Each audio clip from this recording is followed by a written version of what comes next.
Welcome to the channel. Thank you everyone for tuning in.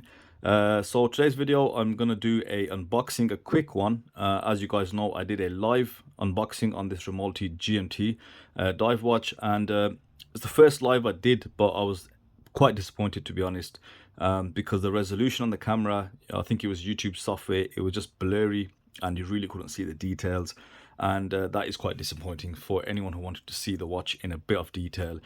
So this is a follow-up video. I'll just briefly summarize the things that I just mentioned. That's a 20-minute long video. Of course, it's live, answered a couple of questions, interacting with you guys watching.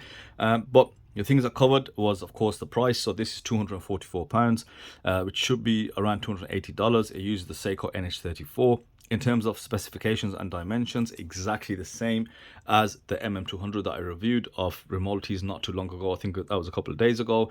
So go back to the video if you want to reference the specs and dimensions, but just to cover the specs, exactly the same as we see everywhere else. Sapphire crystal, ceramic, stainless steel, but it uses the Seiko NH34 GMT movement. You've got 120 click unidirectional bezel. It's ceramic. I won't go into too much detail because I'll be doing a full review on this, but it's got the same great build quality that we've seen so far from RMALTI.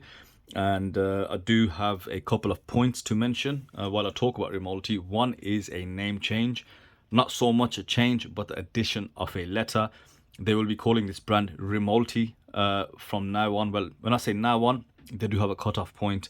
I think it's going to be one of the newer models in the near future. So in a couple of weeks, this will be rebranded to RMALTI, adding an I between the R and the M, making it a bit easy to say. What else? Yes, they do have another GMT version coming out of another Seiko homage, but that will feature a bi-directional rotation bezel. So that's good to see, or good to hear actually. And I think that's it. Yeah, and this is the Seiko N64 GMT, and I just recently found out it's called a Cola or a Office GMT. And the main difference between this and true GMTs is from the user's perspective.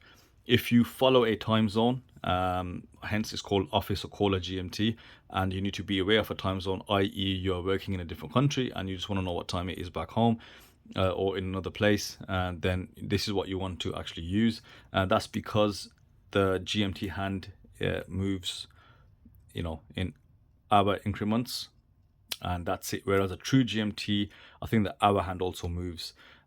So that's when you're actually involved in travel physically and you're going from time zone to time zone to time zone. And of course, as you guys know, a bi-directional bezel helps in the situation because that enables you to track a third time zone.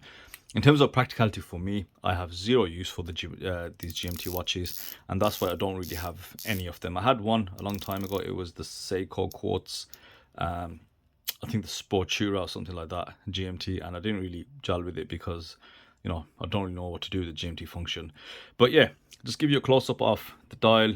It's a gradient dial, black and blue. You've got the Batman configuration, black and blue, really nicely done. You've got a loomed bezel, loomed dial. Of course, you guys saw the loom, how great it was on this, and it's going to be the same. So I'm not going to give you any more information. I'll come back to you with a full review of this.